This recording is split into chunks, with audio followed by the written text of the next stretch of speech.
Hello, Capricorn Collective. Ako po si James from James Tarot PH. Ito po ang inyong February 2026 monthly reading. So alamin natin kung ano po naghihintay sa inyo para sa buwan na ito. Let's begin. Inhale and exhale, Holy Spirit, Spirit Guides. Ibigay natin kay Capricorn ang mga mensaheng dapat nilang malaman para sa buwan na ito. In your overall energy, meron po kayong the Devil card. Interesting. In the area of what you need to focus on, meron po kayong the Five of Pentacles. In the area of what you need, meron po kayong the Nine of Pentacles. Beautiful. In the area of what's affecting your current energy, meron po kayong the Seven of Pentacles. In the area of your near future, you have the Seven of Wands. Yes, 7-7, a very lucky energy is yours para sa buwan na ito. In your challenge for the month, meron po kayong the Two of Swords. In your fortune, the Two of Wands. Wow, meron ka ring 7-7, 2 and 2. Talagang aligned ka sa iyong higher self. Kung ano man daw yung gagawin mong yung buwan na ito, nakatadhana yan. At destined yan in your life. Okay? In your divine messages, meron kang the Hanged Man. At ang outcome nyo po for the month, ito po yun, mamaya sabay-sabay natin siyang bubuksan at the end. But first, mga Capricorn, thank you po muna sa inyong donations, saka po sa mga hindi nag-i-skip ng ads. Yan lang po yung tanging paraan to support me every time po na meron tayong libreng reading for Capricorn dito sa ating channel. Salamat din po sa like and comments sa bawat video natin for you. Malaking tulong din po yan. So, in the background of your reading, meron kang the Eight of Pentacles. Okay, now is the right time for you, Capricorn, para isipin yung advancement ng tinatrabaho mo. Meron kang ginagawa ngayon na pinaglalaanan mo ng effort. Sobrang pawis, pagod. Minsan di ka pa makatulog or puyat ka na maasikaso lang ito. Meron din sa inyo back and forth na pabalik-balik na. So ngayon sabi ng yung spirit guides, do not quit on this work. Okay? Sabi dito, panahon na para mag-level up ka. Panahon na para umangat naman to. Kaya kung kailangan asikasuhin, trabahuhin, gawin mo na siya. Okay? I don't know why, nakita ko dito parang, hindi ko maintindihan, parang parang kinokompleto mo yung mga documents, kinokompleto mo yung mga kailangan tamang kuha ng pictures, I don't know why. Meron kang ginagawa eh. Minsan nagdadalawang isip ka na din sa sobrang daming kailangan gawin. Pero sabi dito, it's for your betterment. Para sa ikakaunlad mo ang bagay na ito. Kaya wag mo daw sukuan at wag ka daw mawalan ng energy para maasikaso siya hanggang dulo. Okay? It's time for you to improve and have better things. Okay? So, partneran natin to ng card of the month. Meron kang compassion. Compassion is the warmth of the soul. Give it to others and yourself. Yes, sobrang kayod, sobrang gawa. Minsan, you also need to really appreciate what you do. Magkaroon ka rin daw ng appreciation at magkaroon ka ng simpatya or pag-unawa sa iba't ibang tao sa paligid mo. Pag pagod siya at buwisit siya, ay naku, baka pagod lang siya. Let's intindihin natin siya, parang ganyan. So if you love yourself, if you care too much for yourself, dapat may care ka rin sa iba para magkaunawaan kayo. Okay? In your core energy, meron po kayong the Devil card. Devil card's all about you. I-release mo na yung mga bagay na pumipigil sa'yo to reach your full potential. Okay? Meron daw pumipigil sa iyo eh. Ikaw gusto mong mag-improve, gusto mong tumaas, gusto mong umabante, gusto mong mag-level up. Pero may humaharang. Maaring ikaw to, baka you're up for promotion pero ikaw ayaw mo ipasa yung required documents o baka naman merong mas magandang trabaho sa abroad pero ikaw takot ka mag-try or parang ayaw mo umalis kasi nga you're afraid to take risk, no? So ngayon, kaya po yung tinatawag ng yung spirit guides Capricorn to really unleash all of your fears and try to take on this new adventure na magpapaunlad sa'yo, sa skills mo, sa abilities mo. Okay? Example, meron sa inyo ay maganda naman ang work pero you're up for promotion halimbawa. Pwede kang magkaroon ng mas mataas na posisyon, mas mataas ang sweldo. Sinabihan ka ng boss mo na, okay, sige, crash course ka sa Manila ng gantong course, dagdag credits para pwede ka na sa posisyon na gusto mo. Ikaw naman, ay ayoko malayo, ay ayoko mag-aral nakakatamad, ay ayoko po baka mag-fail ako. So, pinapangunahan mo ng nega yung magandang bagay. So, don't limit yourself sa isang bagay na potential mong pwedeng makuha. Kung mawala ka sa shell mo, avoid all of your fears and try it mo lang. Subukan mo lang. Maaring mag-work ito para sa'yo. Kung ito man po'y ibang tao sa paligid mo na pumipigil sa'yo for your potential, mga toxic people, mga toxic na harang, kailangan daw talaga ay maging matapang tayo na labanan yan at kunin natin yung para sa atin talaga for our improvement and for level up ng sayo. Okay? Devil cards being clarified by you have, yun, dalawa kunin natin. The Ten of Swords and the Ace of Cups. Yes, yes, yes, yes. Malungkot ka na eh. Talagang you feel so helpless, hopeless eh. Parang gusto mo na talagang makabangon, makabawi sa life, pero you don't know how. Marami kang mga pinagdaanan na masakit, kaya parang guarded ka na sobra. Pinoprotektahan mo ang heart mo for something new kasi nga ayaw mo mag-fail, ayaw mo ulit madanasan yung nangyari before. Pero sayang eh. May dumarating na bagong pagkakataon pero baka hindian mo kasi takot na takot ka nga na mag-try. Pero tong bagong bagay na to, ito yung magpapa-improve ng life natin eh. So sabi dito, i-accept mo yung bagong darating na opportunity or blessing. And from there, labanan natin kung ano yung haharang sa atin para magamit natin to in our full potential. Kasi ikaw din mag-benefit dyan. So laksan mo ang loob mo, embrace this new thing with love, with passion, with excitement. Kasi ikaw din na makikinabang sa dulo niyan. Kaya wag mo na isipin yung kinalugmukan mo, kinainiyakan mo, labanan mo yan. Embrace the opportunity while it's there. Okay? So Capricorn, ito po yung inyong February reading. So isulat mo na sa baba ang inyong February goal manifestation. Ano yung mga bagay na gusto mong maganap naman sa buwan na ito na gusto mong makuha? Comment down below. Example, I claim, I manifest na yung goal kong blank ay makuha ko na this month. Write it down, it will happen for you. In the area of what you need to focus on, meron po kayong the Five of Pentacles. Si Five of Pentacles, sabi dito, focus on your strength. Huwag mo daw bigyang buhay yung negativity na naramdaman mo or mga kahinaan mo. Example, meron kang presentation. Yun na lang yung missing puzzle piece para talaga ma-promote ka halimbawa or magkaroon ka ng um, mataas na sweldo example. So ikaw naman, ay ayoko mag-present, nakakahiya, hindi ako magaling sa harap ng ibang tao. So, labanan natin yung ating weaknesses. Kailangan ito yung moment na you give your all para makawala ka sa struggles mo. Kumbaga, kahit gaano karaming tao sa paligid mo ang maaring tumulong sa'yo, magbigay sa'yo ng assistance, pero kung ikaw mismo, wala kang strength to fight your weaknesses, sayang yung tulong. So ngayon, it needs to begin with yourself. Strength ang gamitin mo, hindi ang weaknesses. Huwag laging mag-isip ng nega. Huwag laging i-self-sabotage ang sarili. Okay?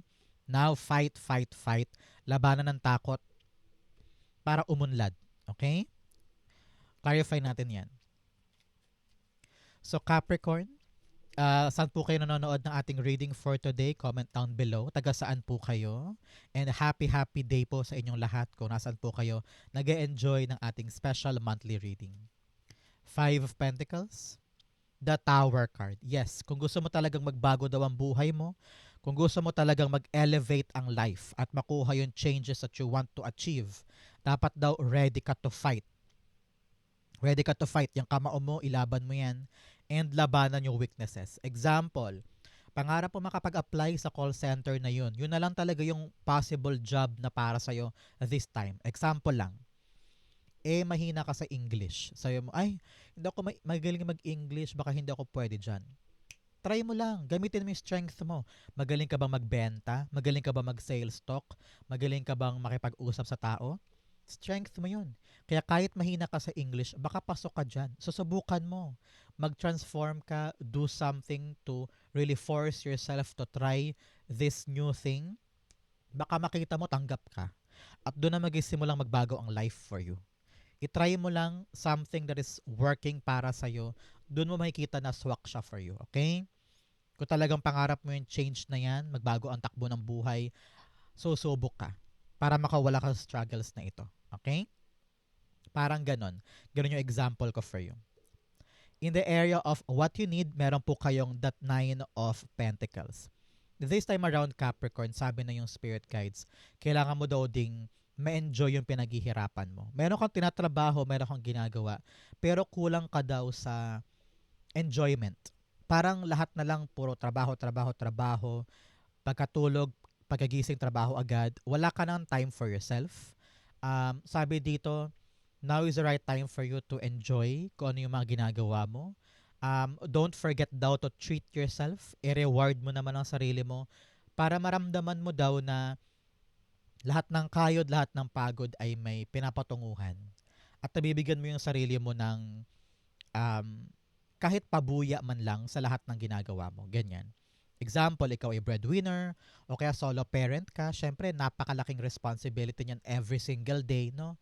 Pero minsan, wag mo daw kalimutan na bigyan naman ang sarili mo ng kaligayahan. Lumabas ka, bumili ka ng bagong damit o bagong sapatos, manood ka ng sineng gusto mo, o kaya kahit sa bahay, matulog ka lang or just to give yourself the reward na deserve mo naman from all of your hard work. Okay, okay. For others, Capricorn naman dyan, sabi na yung spirit guides na panahon na daw ha para magkaroon ng sariling pera. Okay, Capricorn. Siguro nito mga nakaraang linggo, nakaraang buwan, especially dumaan tayo sa Pasko at Bagong Taon, ang daming gastos. Ngayon, time na for you to earn more and to make sure na meron ka madudukot sa oras na kinakailangan. Okay? Importante yan for you. Nine of Pentacles is being clarified by the World card. Yes, World card's all about you reaching new heights. Marami kang pangarap for yourself, marami kang iniisip na idea or plano na gusto mong i-execute sa buhay mo para mas kumita ng malaki or para makaipon na. I don't know, meron kang pinag-iipunan eh. Meron kang pinaghahandaan na malaking pera. I don't know kung bibili ka ng bahay, kotse, or para sa future ng mga anak, or para sa retirement mo, no? Pero ngayon daw sabi na yung spirit guides, you need to close something sa buhay mo na hindi gumagana. May pattern daw dun eh. Meron kang maling galawan na dapat daw i-close na yon para makatutok ka sa paglago ng pera mo so that this time, successful ito. Example, gusto mo na makaipon, gusto mo nang makapaghanda para makabili na ng bahay. So, meron kang mga pinagkakagastusan na dapat nang putulin para ito'y mangyari sa'yo. Makaipon ka ng malaki. So, i-close mo yun para ito'y maganap na for you. Okay? Kailangan daw ngayon disiplinado ka for your financial aspect at mag-isip para sa kinabukasan. But at the same time, Capricorn, kayo po yung tinatawag ng yung spirit guides na i-enjoy din naman yung pinaghihirapan mo. Meron kang tinatabi, pero meron ka ring nilalagak para sa enjoyment mo. Kasi deserve mo din namang i-reward ang sarili. Okay? Para ma-enjoy mo yung proseso ng pag-unlad mo. Okay? Very important yan. In the area of what's affecting your current energy, meron kang that Seven of Pentacles. Sabi dito, pagod ka na, kakahintay sa isang bagay. Parang feeling mo, kinulong ka nito for a very long time at hinawakan ka, kaya parang feeling mo naburo ka, parang feeling mo you wasted a lot of time and energy sa isang bagay na hindi pala magbubunga. Kaya ngayon you're working on something else. Parang sabi mo, sige asikasuhin ko na to, trabahuhin ko na to, para hindi ako mauwi lagi dito. Yung lagi naghihintay, laging hindi sigurado, lagi ka lang nakikinig sa payo ng iba, pero yung mga pinapakinggan mo na yun, mali rin pala. So ngayon, gusto mo nang lumaya sa pain of suffering and waiting and disappointment. Kaya tong bagong darating, yakapin mo. Subukan mo tong bagong to, kasi baka dito magbago na yung kwento ng life mo, hindi ka na maghintay ng matagal dito. Okay? Because nakita ko talaga disappointed ka eh. Malungkot ka for waiting something na never namang naganap, na never namang nagkaroon ng bunga. Kaya ngayon sabi mo, ayoko na maghintay, I'm gonna accept this new opportunity or new door, and dito sisiguraduhin kong tama ang andar. Parang ganon. Okay? Clarify natin siya. Seven of Pentacles being clarified by the Four of Swords. Yes, gusto mo na magpahinga? Gusto mo nang isurrender yung sarili mo sa bagay na yun? Hindi ko alam ha kung ano tong hinihintay mo, Capricorn. Pero asang-asa ka dito dati. Akala mo going smoothly yan. Akala mo para sa'yo talaga. Pero ngayon parang napagod ka na kakahintay. Parang hanggang saan ba to? Meron pa ba ako mapapala dito? Am I um, giving my effort for something na walang balik? So ngayon gusto mo nang putulin, gusto mo nang ipahinga, gusto mo nang i-end because parang nadala ka din doon.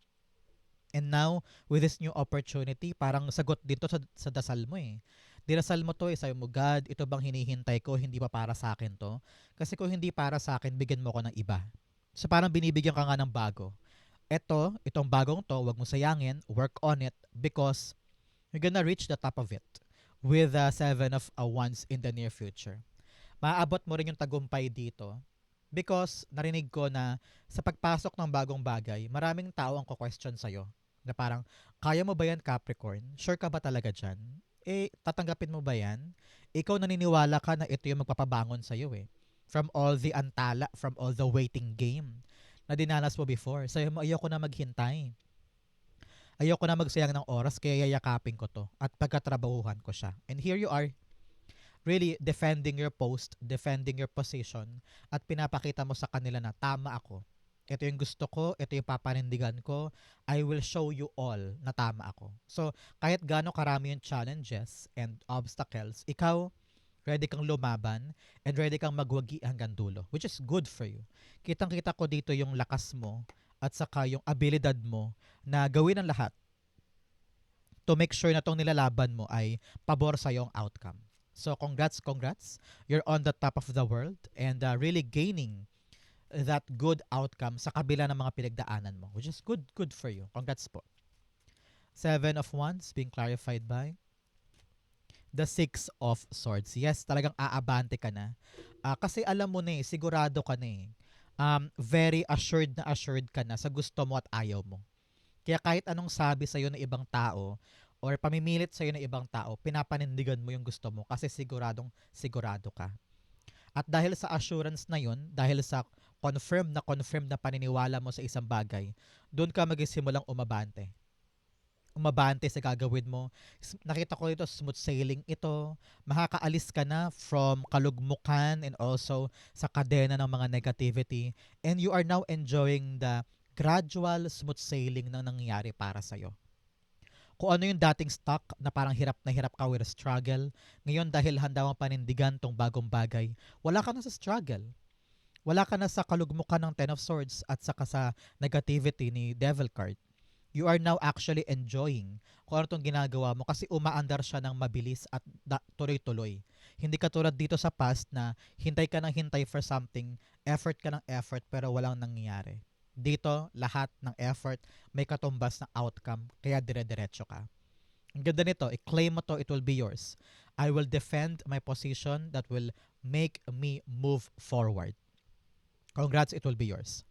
In your challenge, meron kang having hope and positive change. Yes, ngayon magkaroon ka daw ulit ng bagong pag-asa sa puso mo. Huwag mong patayin sa puso mo yung pag-asa na yan. Kailangan nagniningas yan at nag-aalab sa puso mo para magkaroon ng positibong pagbabago sa'yo.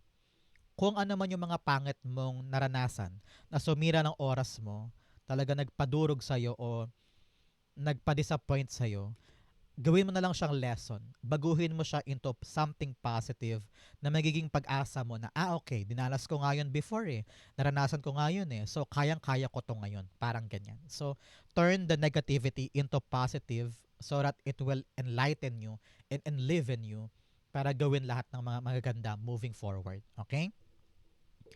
In your challenge, meron kang Two of Swords. Ngayon daw, kailangan mo talaga mag-decide. Okay? Alam kong mahirap ito. Maaaring napamahal na sa'yo kung ano man yung mga dati mong ginagawa.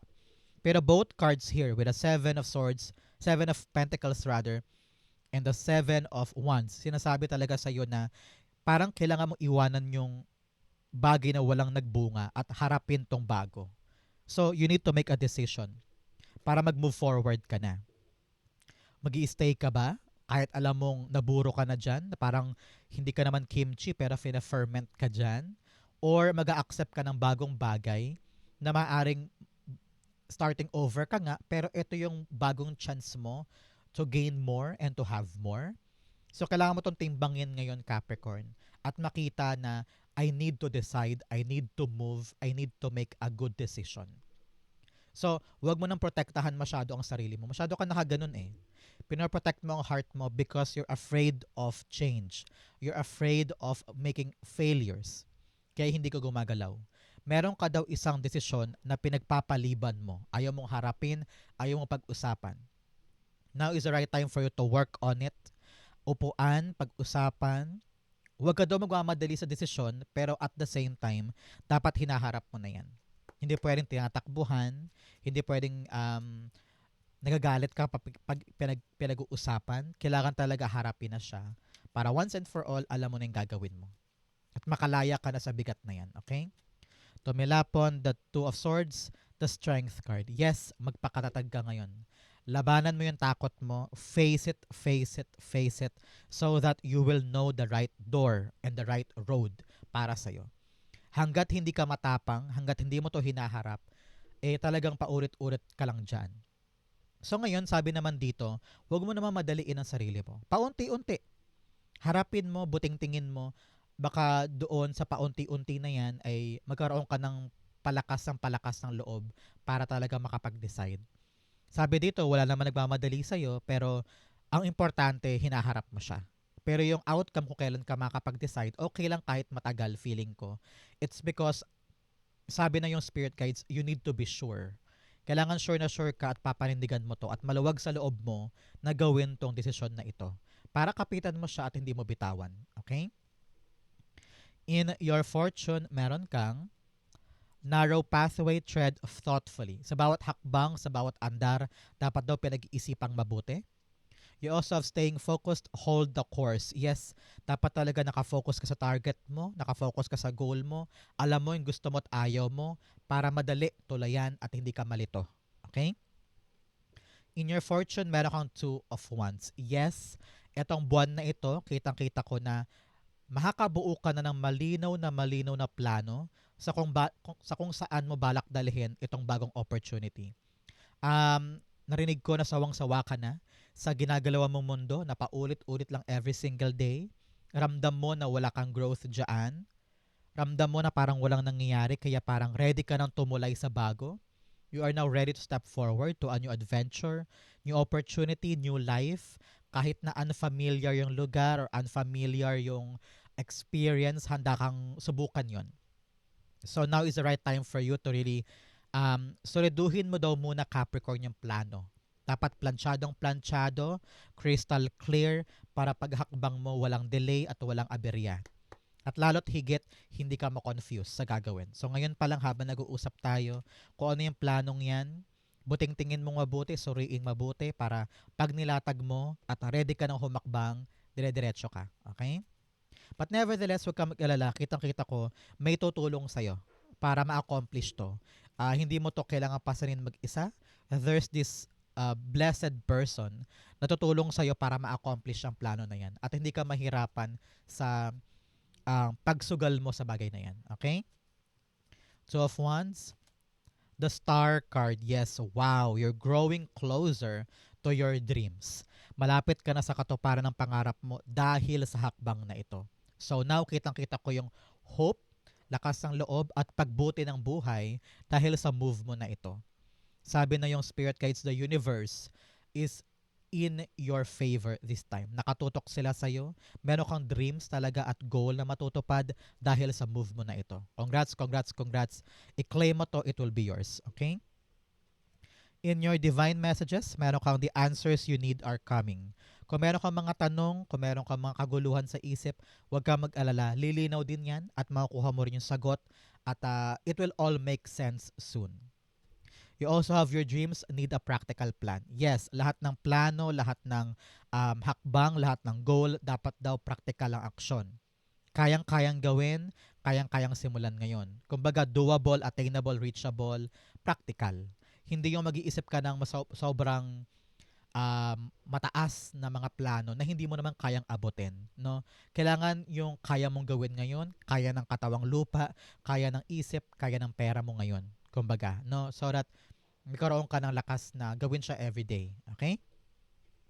In your divine messages, meron po kayong the hanged man. Kapag may problema, kapag may issue, huwag agad sukuan. Minsan maupo ka muna, balansehin natin, pag-isipan natin, hanapin natin yung tamang aksyon kesa mag-give up ka na lang bigla.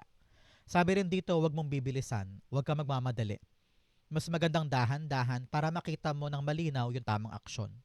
Sabi rin dito, kapag meron kang aksyon sa isang problema at hindi gumagana, baka naman mali yung solusyon mo. So you need to look at the problem on a different lens para makita mo kung ano talaga yung tamang aksyon sa kanya para ma-solve na.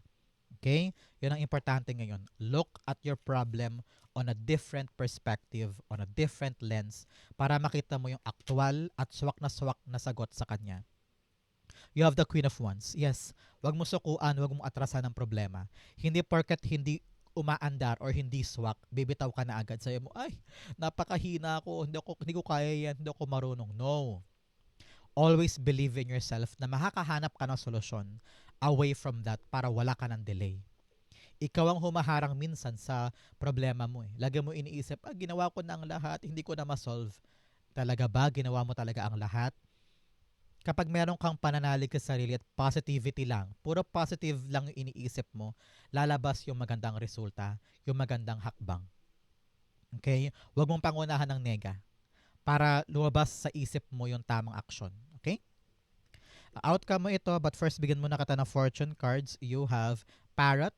Someone will gossip about all of your secrets. Sabi dito, mag-ingat-ingat sa kung kanino mo sinasabi ang mga sekreto mo. Kahit pa nakangiti sa iyo 'yan, wag kang maging kampante na sabihin sa kanya sekreto mo, okay? You have needle and threads. A sincere wish will be granted. Wow, i-claim mo to. Meron ka daw wish na matutupad this time. Ito talaga 'yon. Meron kang goal and wish na mapupunta para sa iyo. Congrats po.